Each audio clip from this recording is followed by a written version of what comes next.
Assalamu alaikum wa rahmatullahi wa barakatuh. Bonjour tout le monde, j'espère que vous vous portez bien. Aujourd'hui, nous allons travailler la Sourate 109 qui est Sourate Al-Kafirun, les infidèles. Elle comporte 6 ayats. Elle fut proclamée selon la tradition musulmane durant la période mecquoise. Avec ces 6 versets, Sourate Al-Kafirun est l'une des sourates les plus brèves du Coran, généralement brèves mais concises. Ce sont des sourates qui sont courtes et qui représentent une forme de sollicitation adressée au lecteur afin qu'il réussisse à distinguer les pratiques de croyance des pratiques d'incroyance. Selon une tradition musulmane, le prophète Sayyidina Muhammad sallallahu alayhi wa sallam récitait souvent Surat al-Kafirun avec Surat al-Ikhlas, et en tant que tel, Surat al-Kafirun et Surat al-Ikhlas sont collectivement appelées Surat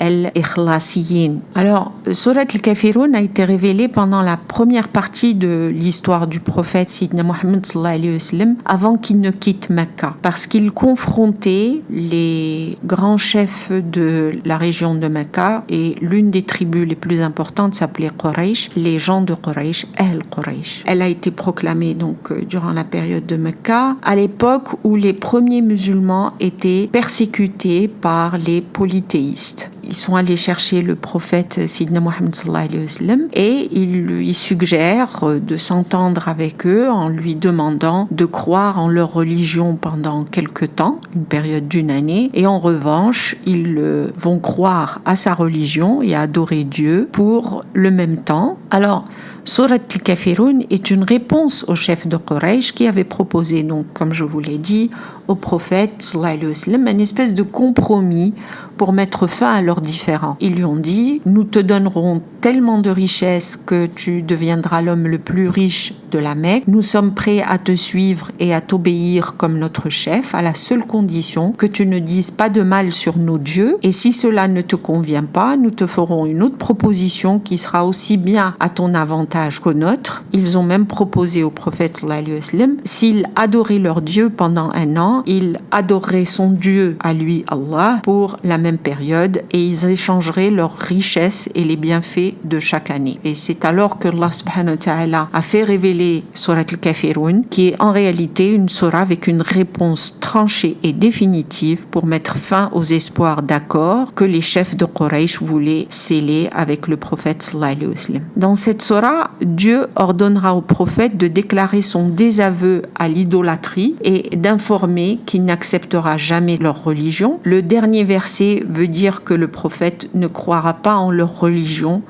comme les associateurs n'accepteront pas la religion de l'islam. D'après une tradition musulmane, le prophète sallallahu alayhi wa sallam aurait eu une affection assez particulière et une estime pour cette surah qui en réalité protège contre le polythéisme. Il avait tendance de répéter cette surah durant les prières de l'Fajr et les prières de Al-Maghrib. Et maintenant, nous allons passer à la traduction et à l'explication de Surat al-Kafirun. Bismillahirrahmanirrahim. Au nom d'Allah, le tout miséricordieux, le très miséricordieux. Qul ya ayyuhal kafirun, dit ô vous les infidèles. C'est une référence à tous les mécréants du monde entier, bien que ça a été spécifié et révélé pour An-Nabi sallallahu alayhi wa sallam lorsque les païens de Quraysh lui ont demandé d'adorer leurs idoles pendant un an. Et à ce moment-là, Surat al-Kafirun, ça a été révélé pour rejeter ces fausses idoles et le polythéisme. Cette surah est donc une déclaration de la libération de shirk et une purification du cœur pour tous les croyants. En islam, le shirk est considéré comme le plus grand péché. Mais qu'est-ce que le shirk ? De manière générale, le polythéisme consiste en l'association de quiconque à Allah subhanahu wa ta'ala dans sa seigneurie, dans son adoration et ses noms et ses attributs. Shirk, c'est associer quelqu'un ou quelque chose à Dieu. C'est de l'idolâtrie, du polythéisme. Malheureusement, cette idolâtrie existe depuis très longtemps et d'ailleurs plusieurs prophètes ont combattu ce danger extrême. C'est un péché impardonnable auprès d'Allah subhanahu wa ta'ala. Dans la terminologie juridique islamique, ce terme désigne le fait d'associer à Allah quelque chose ou quelqu'un. Et on l'a opposé au mot tawhid, qui, lui, signifie unifier. Donc, en effet, dans la religion musulmane, Allah, subhanahu wa ta'ala, gloire et pureté à lui, est le Dieu unique et la seule divinité digne d'être adorée. Shirk, l'association à Allah avec d'autres puissances, d'autres dieux ou d'autres divinités, s'appelle Shirk. Et celui qui commet cet acte est appelé al-mushrik, au pluriel al-mushrikoun, les associateurs. Pour mieux comprendre shirk, il faut comprendre al-tawhid, qui est l'opposé. Tawhid, c'est l'unification d'Allah subhanahu wa ta'ala dans sa seigneurie, dans son adoration et dans ses noms et ses attributs.